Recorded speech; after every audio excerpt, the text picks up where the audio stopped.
जय गुरुदेव, जय गायत्री माता, जय प्रणव पंड्या जी। अंतर जगत की यात्रा का ज्ञान विज्ञान, जब वैराग्य से धुल जाए मन। अंतर यात्रा का विज्ञान महर्षि पतंजलि एवं ब्रह्म ऋषि परम पूज्य गुरुदेव की आध्यात्मिक प्रयोगों का निष्कर्ष है। इसमें प्रणव पंड्या जी ने लिखा है कि परम पूज्य गुरुदेव ने बार बार अपने जीवन सत्य को दोहराया है कि अध्यात्म एक संपूर्ण विज्ञान है। हाँ, यह अंतर जगत का विज्ञान है, जबकि प्रचलित विज्ञान की अन्य शाखा प्रशाखाएं वह जगत की। उनके एक एक शब्द को समझने की कोशिश करनी होगी। दरअसल यह कठिन कार्य है, क्योंकि उनकी शब्दावली तर्क की, विवेचना की, विज्ञान की है, पर उनका संकेत परमात्मा की ओर है, महाभाव की ओर, प्रभु प्रेम के अहोभाव की ओर। वैराग्य ऐसा ही शब्द है। कुछ लोगों ने इसका अर्थ जिम्मेदारियों से भागकर निठल्लेपन से जिंदगी बिताना बना लिया है, पर वास्तव में देखा जाए तो इसका महत्व अनंत है। इसकी अति दुर्लभ अवस्था संप्रज्ञात समाधि की ओर ले जाती है। यह संप्रज्ञात समाधि क्या है? इस जिज्ञासा के समाधान में महर्षि कहते हैं, आनंद और अस्मिता, इन चारों के संबंध से युक्त चित्तवृत्ति का समाधान संप्रज्ञात समाधि है। अर्थात संप्रज्ञात समाधि वह समाधि है जो वितर्क, विचार, आनंद और अस्मिता के भाव से संयुक्त होती है।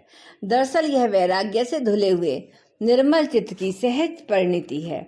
इस स्थिति में मन पूरी तरह से सूक्ष्म और शुद्ध हो जाता है।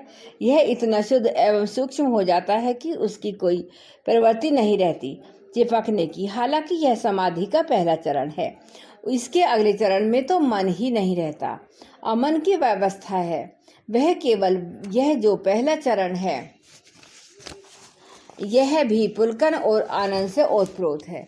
ज्यादातर साधक तो यही ठहर जाते हैं, उन्हें आगे बढ़ने की सुध नहीं रहती। इस पहले चरण में भी 4 भाव दशाएं हैं। पहली भाव दशा है वितर्क की। यह तर्क का एक खास रूप है। यूं तर्क साधारण तौर पर 3 रूपों में प्रकट होता है। इनमें से पहली अवस्था है कुतर्क की। यह तर्क की निषेधात्मक स्थिति है। कुतर्क में जीने वालों की नज़र हमेशा ही जिंदगी के अंधेरे पहलुओं पर होती है। उदाहरण के लिए गुलाब के पौधे में सुंदर फूल होते हैं, लेकिन चुभने वाले कांटे भी होते हैं। कुतर्क वाला व्यक्ति कांटों की गिनती करेगा और अनंत यह नतीजा निकालेगा कि वास्तविकता सच्चाई तो कांटे ही हैं। यह गुलाब तो निरा भ्रम है। फिर है तर्क, यानी कि गोल चक्रों वाली भूल भुलैया। तर्क में प्रवीण व्यक्ति कितना ही तर्क करे पर पहुंचेगा कहीं नहीं। वह यूं ही पूर्व पश्चिम उत्तर दक्षिण में भटकता हुआ ऊर्जा गंवाएगा। बिना ध्येय का विचार तर्क कहलाता है, जबकि वितर्क की भूमि विधेयात्मक है। एक तरह से वितर्क आर्ट ऑफ पॉजिटिव थिंकिंग है, विधेयात्मक चिंतन की कला है। यह संप्रज्ञात समाधि का पहला तत्व है। जो व्यक्ति आंतरिक शांति पाना चाहता है, उसे वितर्क को अपनाना पड़ता है। ऐसा व्यक्ति ज्यादा प्रकाश में पक्ष की ओर देखता है। वह फूलों को महत्व देता है, कांटों को भूल जाता है। उसके लिए अपने आप ही शुभ सुंदर के द्वार खुलते हैं। परम पूज्य गुरुदेव कहते थे कि जो व्यक्ति हमेशा पॉजिटिव सोचता है, पर तो समझो उसका अध्यात्म राज्य में प्रवेश निश्चित है। उसने समाधि के द्वार पर अपना पहला कदम रख दिया है। उनका कहना था कि विधेयात्मक सोच से विचारणा उदय होती है। विचारणा का अर्थ है सुव्यवस्थित विचार। इसे विचारों की समग्रता भी कहते हैं। गुरुदेव का कहना था कि विचार और विचारशीलता में भारी फर्क है। विचार तो यूं ही उठते गिरते हैं, बनते बिगड़ते हैं, जबकि विचारशीलता अपने अस्तित्व की आंतरिकता गुणवत्ता है। विचारशीलता का अर्थ है सजग जागरूकता, बने रहना। यह विचारशीलता संप्रज्ञात समाधि की दूसरे भाव दशा है। यहाँ चिंतन की नवीन कोपलें फूटती हैं, चेतना का अंधियारा समाप्त होता है। महर्षि पतंजलि कहते हैं कि वितर्क यानी कि सम्यक तर्क ले जाता है विचारणा की ओर, विचारणा ले जाती है आनंद की ओर। इस आनंद की अनुभूति में अपनी अंतर चेतना की पहली झलक मिलती है। संप्रज्ञात समाधि की यह दशा अवस्था है। जैसी बादल हट गए, हमने क्षण भर के लिए सही चांद को देख लिया, फिर से बादल घिर आते हैं। इसे कुछ इस तरह समझ सकते हैं कि जैसे हम हिमालय यात्रा पर गए और वहाँ चहुं ओर धुंध छाई हुई है। यकायक धुंध हटी और हिमालय उच्चतम शिखर की शुभ्र धवल ज्योतिर्मय झलक मिल गई। सच कहें तो यथार्थ में यह संप्रज्ञात समाधि का पहला स्वाद है।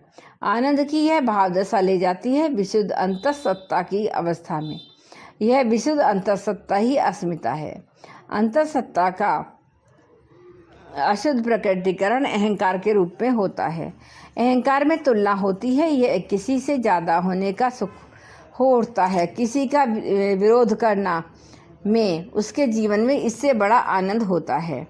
अहंकार जीवन का नकारात्मक दृष्टिकोण है, जबकि अस्मिता विधेयात्मक दृष्टिकोण की अनुभूति है।